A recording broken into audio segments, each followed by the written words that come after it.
All right, everyone. So we do apologize. We have some technical difficulties, but we should be good to go. So we're going to start from the top again. Once again, thank you for being here. Welcome to the African American Marketing Association and KPMG presents Startup Your Marketing with Content. My name is Michelle Ngome. I will be moderating, and today we have Chris Cheetham-west with LR Training and Nievalyn Keel with KPMG, who will be sharing their insights with us today. Nievalyn, if you can please introduce yourself. Sure. Thank you, Michelle. Hi, everyone. I'm Nievalyn Keel. I am with KPMG. I've been a marketing manager there for 4 years, and I've been in marketing for about 13 years. I hand coded my first website in 1999, which is my first foray into what we now know as digital marketing. And so my evolution within content marketing, that's where I started first, building content and then figuring out how to get it to whoever I was targeting or whoever, my business was targeting at the time. And what do you do with KPMG? Oh, right. So like I said, I'm a marketing manager. I work on the alliance marketing team. I specifically work on the Microsoft Alliance. So there are a number of alliance-based offerings where we are going to market on solutions that we've built jointly with Microsoft. And so I market those. All right, thank you. And Chris? Yes, thanks for having me. So my name is Chris. I started off in marketing, of course, when I graduated from my bachelor's, and eventually got a job at Google as a marketing specialist. And we were tasked to go across the country and educate businesses on exactly how to use digital marketing for a good impact. So we talked about tools such as analytics, Google Apps, AdWords, and many tools. We eventually started my business, LR Training, where we help many organizations. And I wrote a book called Digital Marketing for Results, and look forward to talking about all the tips. Yes, both. So we're talking to startup tech founders. When is it a good time to hire a marketer? I would say as soon as you understand what your business is and you're able to articulate that and understand who you're going after, who your desired clientele is, you can hire a marketer and help you craft a story, help you fine tune your on marketing segments and to help you grow your business. Chris, what do you think? Yeah, I agree. Yeah, I think it's a good when just you know exactly who you're trying to reach, because oftentimes we might end up trying to serve everybody and try to serve many products. So as soon as you know exactly who you're trying to target, who your market is, what your product is, that's when it's time. Because a marketer can only do so much. They still need you to give them key information that can help them move forward and create that marketing strategy for you. So that key information could be who your target audience is, what's your story, and who you're really trying to reach, and the products and services that you know for sure that you want to focus on.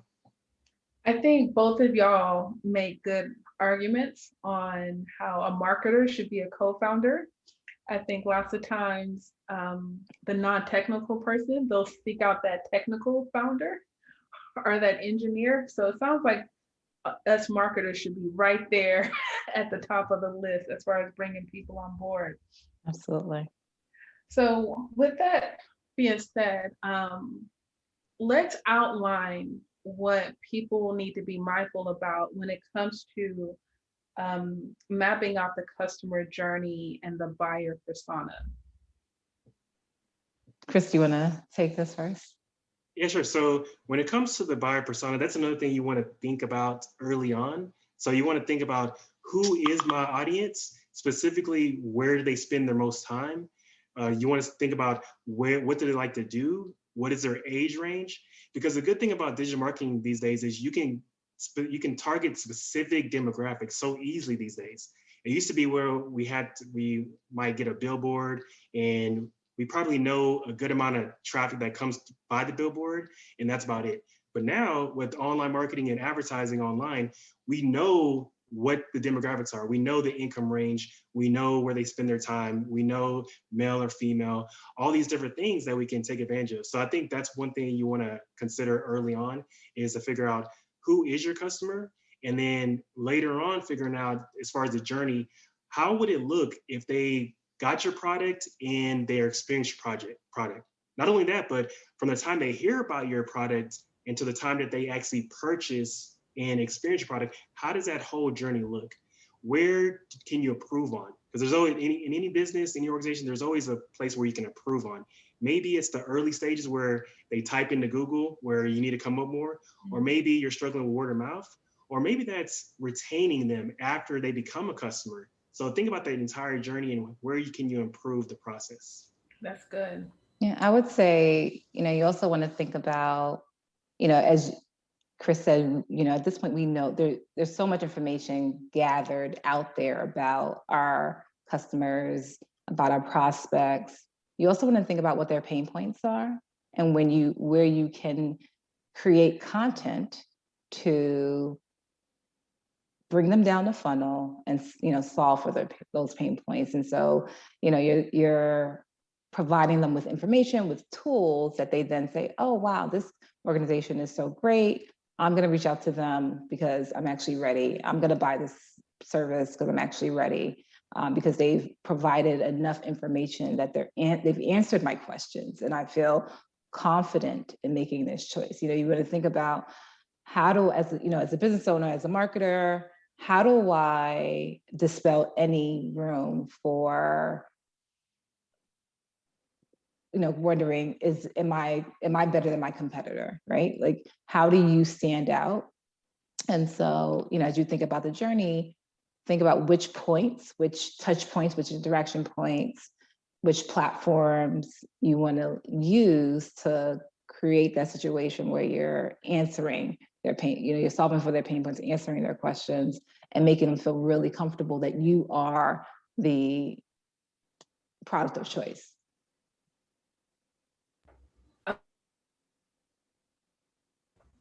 I love that point, because I feel like lots of times I've noticed when I'm working on clients, their competitors are not doing much. And I'm kind of like, hey, if you create just a little bit of content, You stand out. You can be ahead of the game, right? So is there a certain mindset shift between a B2B product or service and a B2C product or service? Yeah, it's part of it is who's spending the money, right? Like, you think B2B, and I've worked primarily in B2B, you're thinking about who's spending money, who the decision makers are, and how many layers into the organization do you need to go to get to those decision makers. So in terms of how you are generating leads and then following up and then creating that relationship with the decision makers to ultimately get the business, we're talking much longer sales cycles with B2B. B2C is much more, how is this impacting me as a consumer, as a person, as opposed to an organization? And the sales cycles, shorter. You can really hit at the human aspect of why I need this product. Anything else you could think of, Chris? Anything I didn't? Oh yeah, I definitely agree. So it's a lot different when it comes to B2B versus B2C, because with B2B, they might see content, but they got to think to themselves, well, I'm not the decision maker here. So whereas B2C, they're the decision maker. If a clothing brand is just starting out and they're posting on social, a person can take action right now because they have the money as well. But when it comes to B2B, you got to think about, okay, all the people that you're reaching, they may not be the decision maker. So what type of wording and content can you create that fits their positions, a variety of positions? So they can go back and tell their manager or their boss, like, hey, I like this product. I saw this product online, and this is what we need to do.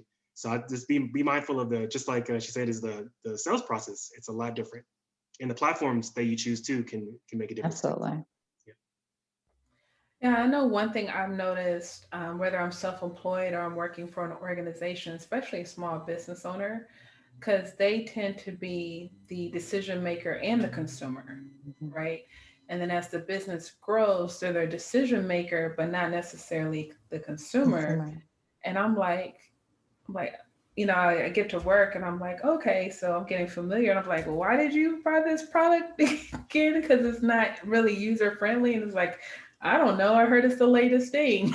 Yeah. And I'm like, okay, wait, let's pull it back some.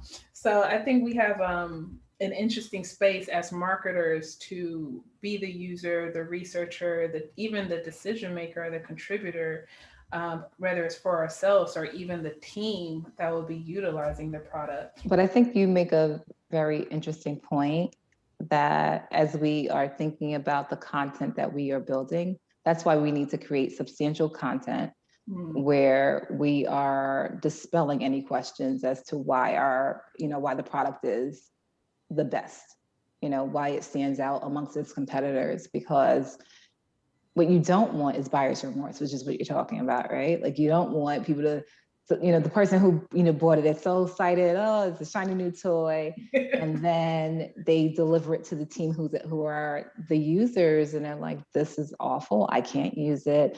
It was the help, isn't helpful.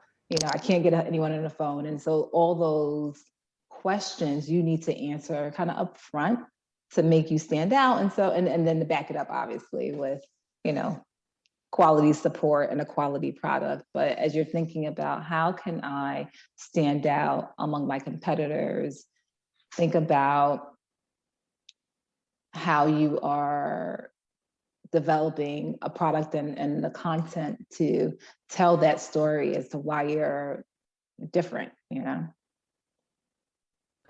So there's a lot of directions we can go in, but I want to focus on, let's give the audience some tips on how and what to do when it comes to competitive research.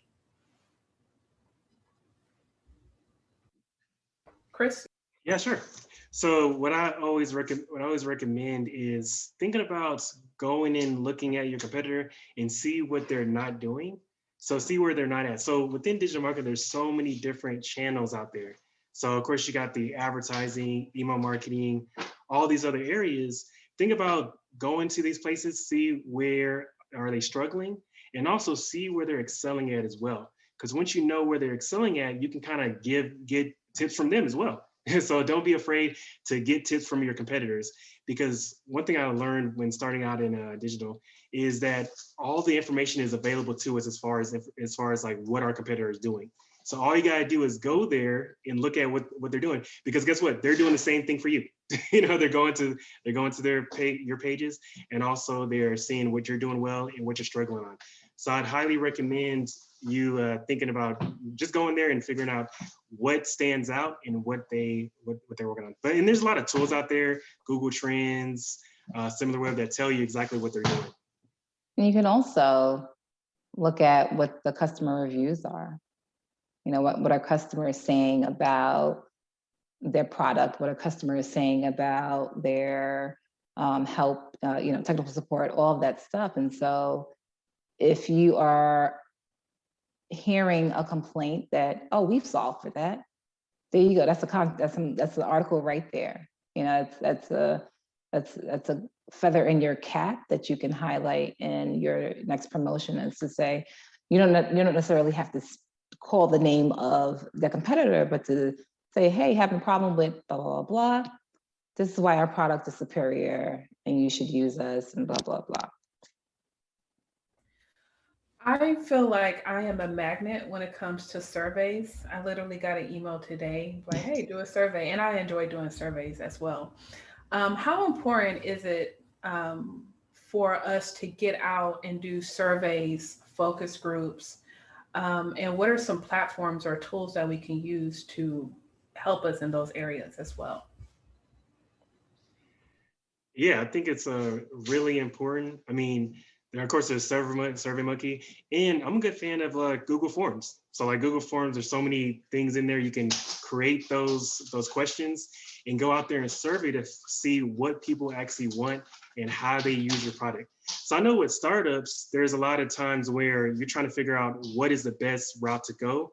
Even if your product is not completed at the moment, thinking about creating a survey and testing, let people know to test it out before the actual launch. So this can actually give you advice on how to make your product better over time. So I definitely go out there weeks before, or even while your product is live, go out there, do the surveys. And then I would advise to make it quick as possible, because of course people don't have time, like of course you can offer money, you can offer gift cards, but make it quick and make it focused on what you're really trying to get out of them. And think about asking questions such as, how can we make our service a little bit better? What do you look for in this type of service? Questions like that can really help you grow your product.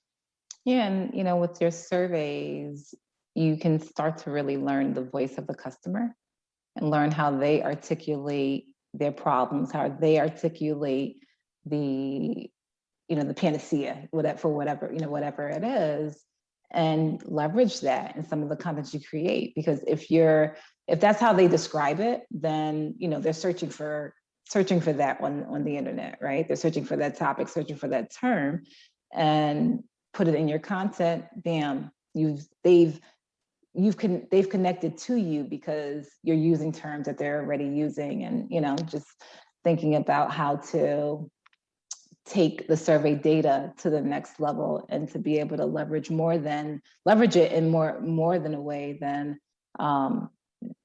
just tips on making your product better, but you can actually use it to get the customer to your sphere, to your domain, to make that purchase. Yeah, that's really good point. Learning and understanding the customer voice, right? Because that voice, be it the surveys or even the reviews, as you mentioned earlier, can help you create your content, give you the content ideas that you're looking for.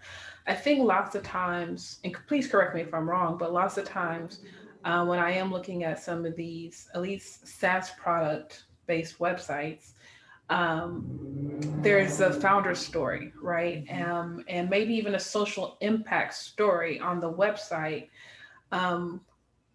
What are some ways that these founders can, I guess, elaborate on that story, like going beyond the website? I think sometimes the story doesn't go as far as, like, let's talk about content creation, elaborating on the story, repurposing content. Yeah, no, I think, you create you have a compelling story, whatever the story is, and it's tied to why you built this business, why you created this business, why it's, core for you, right? Then you take snippets of the text, you create social content, whether it's a LinkedIn Pulse story. They still go LinkedIn Pulse, right? I think so, right? Tell them my age. A LinkedIn story, you create social cards on Twitter. You could turn it into, if you really want to be funky with it, turn it into a TikTok. Like, there's ways to definitely take your primary content and develop ancillary snackable bites, or snippets, or you could make it a video content. There's so many ways to take one piece of content and create derivative pieces to give it a much longer lifespan, and for you to be able to leverage it and create pieces that people want to then share, right? And that's what you hope, right? People end up becoming your what do they call it? Not advocate, but there's that term, I can't remember right now, but they end up amplifying the story for you because it was so compelling for them. And that's the goal right there. Yeah. Oh, go ahead, Chris. Go ahead. Yeah, I agree. Like thinking about the content is how can you involve your story as well as like extending the content? Because these days, the good thing that we're in, we don't need to post an hour video to satisfy our audience. People are satisfied with a lot of content, but actually smaller pieces of content. So an hour. So if you have a 30-minute piece of content, why not break that up into 1 minute, 45 seconds, add some text images as well to it, and figuring out how to repurpose that with your story in it. Maybe it can be the social, and it can be email marketing, and you can use that same content for YouTube as well. So definitely. Yeah, those are great points, because as I was listening to you talk, I'm like, no website goes viral, right? It's the short form content Exactly. that goes viral, or it's the article that goes viral. No one's saying, hey, check out that website. No, you're absolutely right.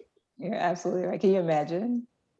Like, like seriously, I can't imagine a situation where I mean, I think a website only goes viral for like a negative reason. For, they said something really, ooh, egregious. Yeah. All right. So we talked about ways to understand the customer voice, understanding your tone, the content that you want to write, and SEO. Everyone wants to be number one on Google. Any insight on maybe just keyword research, SEO, that kind of goes into the competitive research as well. So, any thoughts on that? I really love Answer the Public. I really love that website, and it's a freemium, right? So you can put in a search term that's related to your topic and learn what people are searching for. And in the free version of it, and I've only seen a free version of it, it lists a bunch of questions that people are asking around your topic, which is great for learning what content you want to generate. But I believe, and it would make sense that for the paid version, they give you more stats around how many people are searching for, But I love that topic. I mean, that site. Of course, there's Moz for, keyword research. And again, I would say, leverage your survey data, right? If you've got, because sometimes we end up, especially in the B2B space, we end up talking to ourselves. We're using our terminology to place in our ads, and no one uses those terms, but us. And so leveraging the survey data, understanding how the customer refers to this topic or refers to these pain points will go far in terms of making sure you're populating your content with the right keywords, because it's not only just buying terms, but your site, your pages have to substantiate those terms in order for you to rank, right? You have to then deliver on whatever the promise is for Google to say, okay, yes, this is relevant for this term, and you will rank for it. Yeah, great points. I agree. We got to talk in the language of the customer. So how do they talk? That's made a lot of my decisions when it comes to marketing, such as the name of the books, name of big brands. I do research first. Like I go to the Google Trends to figure out this term versus this term, what's trending more. And so if you do that, you kind of get an idea of what people are talking about. And then once you put that content on your site, you're going to get a lot more results. So for those of you who are maybe thinking about, if you're starting up and you're just brand new to getting a website, think about, I always tell people 5 keyword phrases just to start, and think about having multiple pages on your sites, just the basics, and putting those words around your sites as far as the about page, the home page. And another tip I like to give people just the beginning is more is better. So more links, more words, more text. They say less is more, but like when it comes to like the ranking stuff, more of everything can benefit. So if you got mentioned in a news article about your startup, think about asking that article, whoever wrote it, and say, hey, can you put a link in your article? That'll be a huge help to my business. So yeah, just having that in the mindset.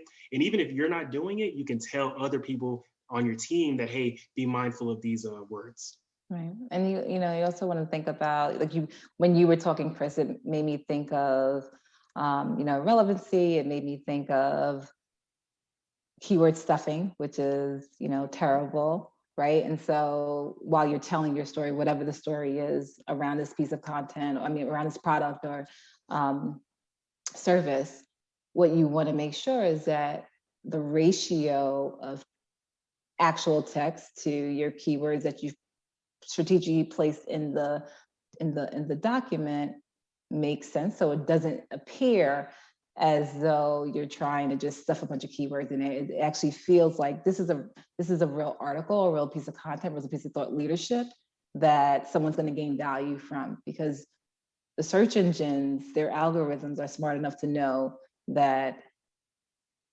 to judge, right? So whether it's content that someone's going to gain value from, or whether it's content just to showcase your latest, doohickey.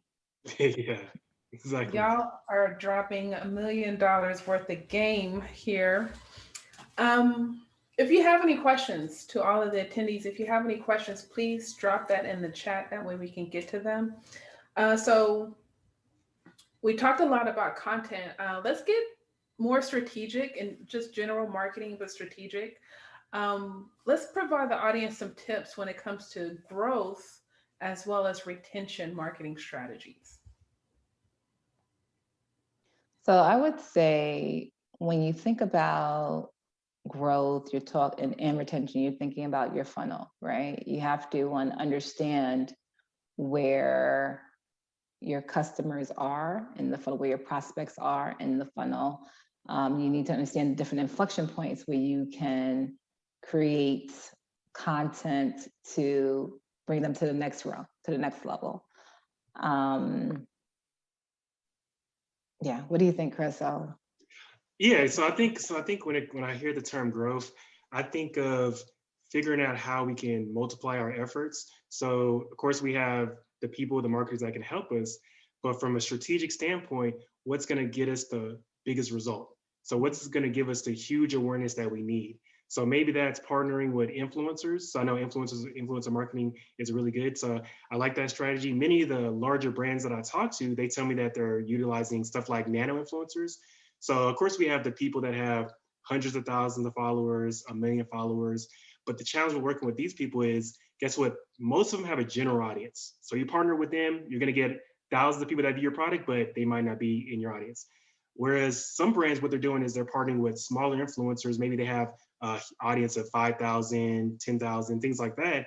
And maybe they're a niche such as mothers, so mother bloggers. So they know that if they partner with these mothers that have this smaller audience, guess what? 20 comments on their content is not going to be general people. It's going to be specifically mothers.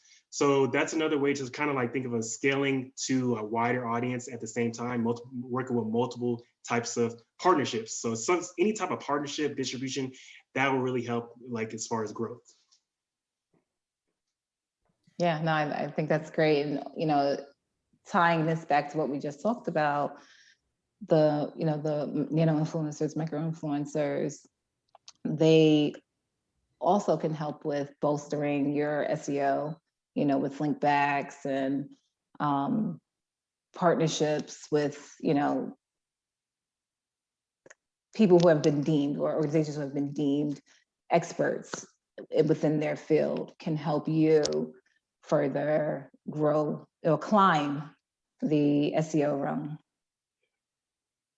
Yeah, I agree. Partnerships. I know I would love to see more tech founders and SaaS products use the influencer strategy. So if you're interested, you can call me, please. Because I don't see that as much. I see it for the other brands, of course, fashion, travel, and food. And I would love to see more on the tech side. So I think that would be interesting in the years to come. Also, another thing that was kind of mentioned earlier, I want to circle back, was the customer mapping, buyer persona. It never stops, right? So I think lots of times we think we just have to create this in the beginning, upon release of our product or service, which is important. But as we're getting this feedback of reviews, comments, surveys, etc., pain points, we're able to adjust the customer mapping accordingly. Exactly. Like the more you know about the customer, because you lived with them for a longer period of time, the more value you can add to the buyer persona, the more valued their experience will be, because you understand them more. And not only do you understand, but you've actually articulated for your internal team who the buyer is, what they really need, and how to reach them. And yes, and I think it stays with that growth and or retention strategy. Like we can't lose sight of what we did in the beginning as we evolve. Because as we evolve as a company, as a marketer, our customers are also evolving. Exactly. What do you see within the next 2 to 5 years when it comes to marketing? Because we're moving quick, so I'm going to keep a short window. Yeah, with given where we are with society, I think we're going to see much more heavy intentionality around diversity, multiculturalism, and trying to leverage diverse voices, diversify the influencers. Like if you think about, and we've definitely started to see that, right? But I think this past year, it's been the kind of, okay, we got to put this content out. We got to get some Black people up there. We got to, but I think as organizations and clients and customers are calling these organizations to task more, you're going to see much more depth to it. And so, as a marketer, we have to be very aware of how do I, one, get diverse audiences to tap in, like where are they? What channels are they on? What content do they really want to see? Are we, where are we meeting them? Is it very surface, or is it saying, no, we have a product that's really going to help you grow, or really going to help you solve for your, everyday issues? Chris, what do you think? Yeah, great. Yeah, definitely. So I think as long as what you said, I think two things come to mind when I think about 2 to 5 years. There's currently things like this happening right now, but first is voice. So we've seen this with platforms like Clubhouse and a lot of podcasts out right now. But I think it might go into the point where it's mandatory to be involved with voice as a new business or startup, because think about now you have it to where you can talk to your phone and you can search something.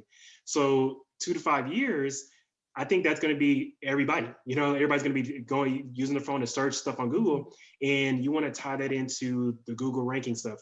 Are you mindful of what people are saying? Not just what people are typing into Google, but what are people saying? What is the word pattern? What is the sentence structure? And understanding that will be a huge help for your business. So I think right now it's time to get ahead of that before it gets huge. And 2 is just giving people an overall great experience, no matter what they're doing. I like to think about the example of Disney World. Haven't been there in a while, but so what they do is that whenever you go there, they kind of put everything together, your whole customer journey, such as when you're booking flights, your hotel, your eating situation, when you're experiencing, you get a band on your wrist just to kind of help you get into those places. So they take away the struggle that comes with the whole experience of traveling and going to their theme park. So I think that's going to be like another mandatory thing that brands need to do when it comes to marketing. Like, what is the overall experience from the time that they see your product and the time that they actually experience it, even if they have to return it or if they have to refer somebody else as well. So that's what I think. Yeah, I love it. I know for me as an inclusive marketing consultant, I help organizations with their inclusive marketing strategies. And I do think there has to be a great deal of attention behind it. I think just this week or late last week, I think it was Old Navy who they went viral for negative reasons, trying to do a Juneteenth campaign, but the Black influencers they reached out to, they wanted them to buy spend X amount of dollars on product, and then do the work. Wow. Right. So I'm sure that backfired. Wow. With them in the boardroom. So I definitely hope there's more diverse voices, decision makers, when they are thinking about, okay, what kind of internal and external campaigns we need to create. So I definitely want to see that happen and hopefully be a part of it. So someone actually asked, I guess, me a question. I'm going to go ahead and read it. It says, speaking of influencers, Michelle, Do you have any recommendations of marketing influencers we can follow, and what platform? LinkedIn, Instagram, Twitter, etc. Thank you, Elizabeth, for that question. So I can't think of anyone particularly. Obviously, we have these two great speakers, but we also have the African American Marketing Association. We have Black Marketers of America. We have HUE. So I would tap into some of these organizations and see who they have in their pool. What I usually do anytime that a brand or a company reaches out to us, whether it's a job or anything else, I put it in our private group and then I let those people make those decisions.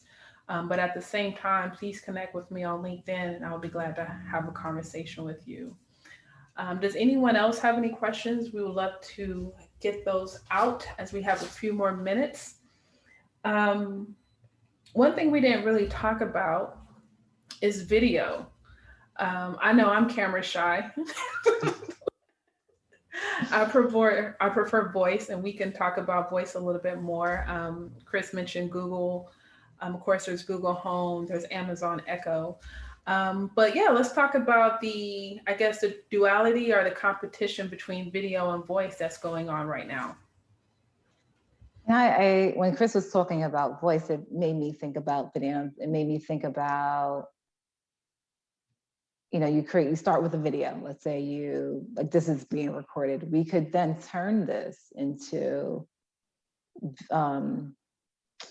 audio only, right? Separate the video from audio only, and share it and come up with maybe an Alexa skill, answering questions around marketing, or, there's ways to leverage content that you've already created, right? That's good, y'all.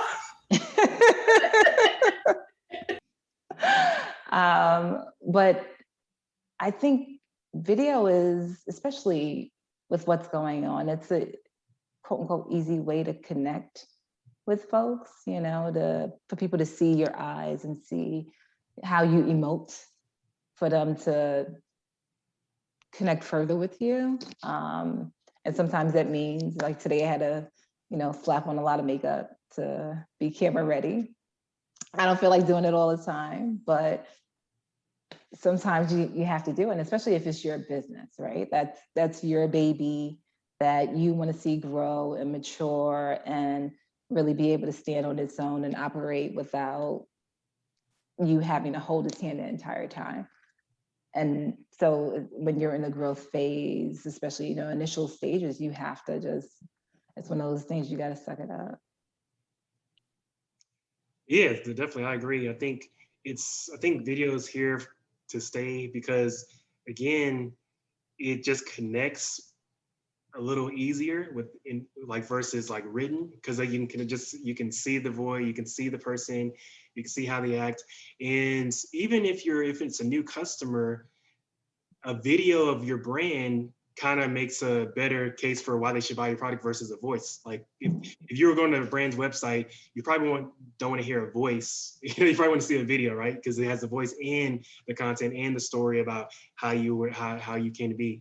So I think video is there to stay, and I think whenever I post audio and video, but people tell me that they like my video, right? They never tell me like the voice.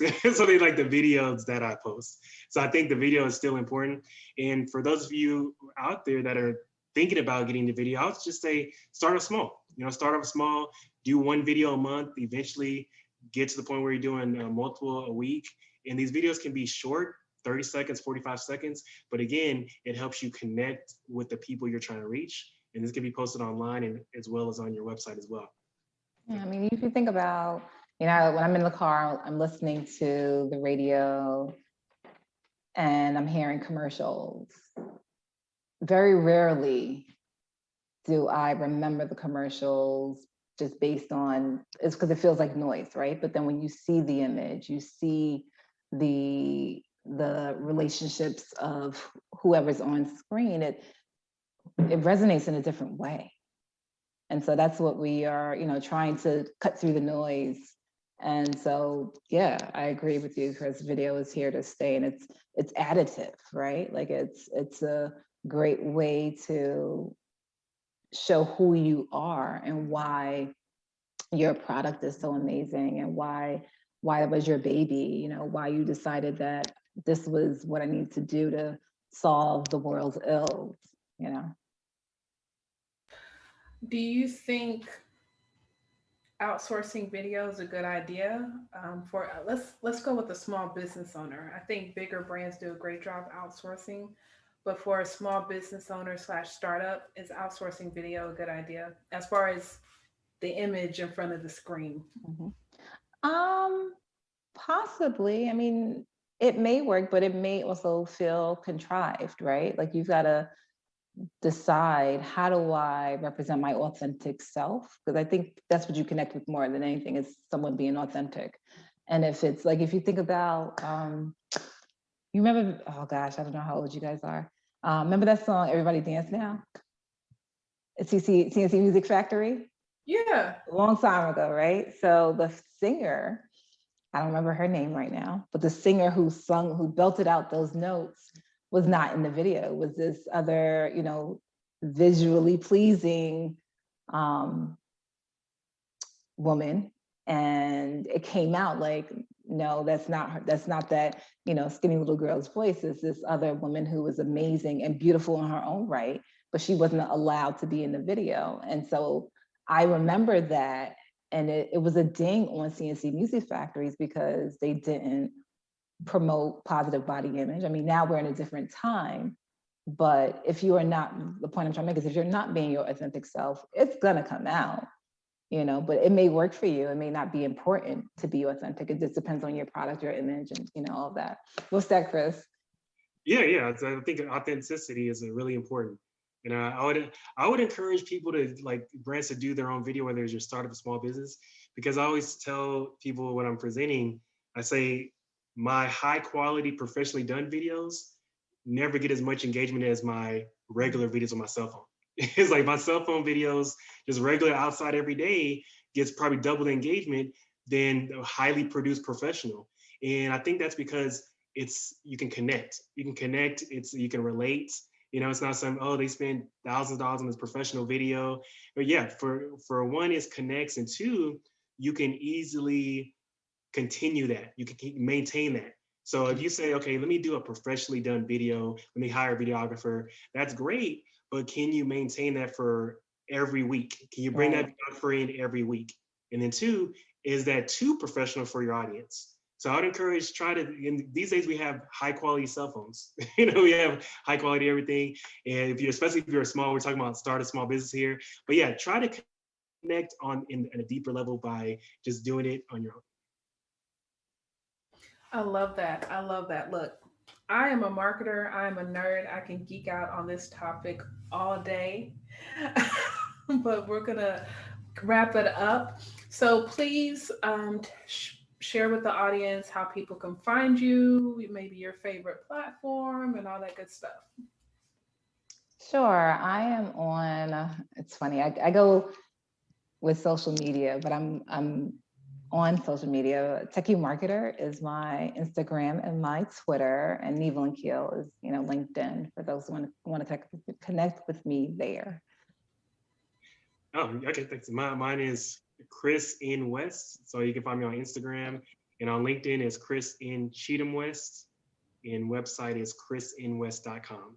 So feel free to any further questions. Yes. I thank you both. I had a great time having this conversation. Once again, I do want to apologize to the audience for the technical issues earlier. I would love to connect with everyone as well, preferably on LinkedIn as Michelle Ngome. And then for more information, please visit the African American Marketing Association. Our website is aa-ma.org. And would also like to thank KPMG for being a proud sponsor of this whole event, for making this happen. They are appreciated. So thank you, everyone. Thank you.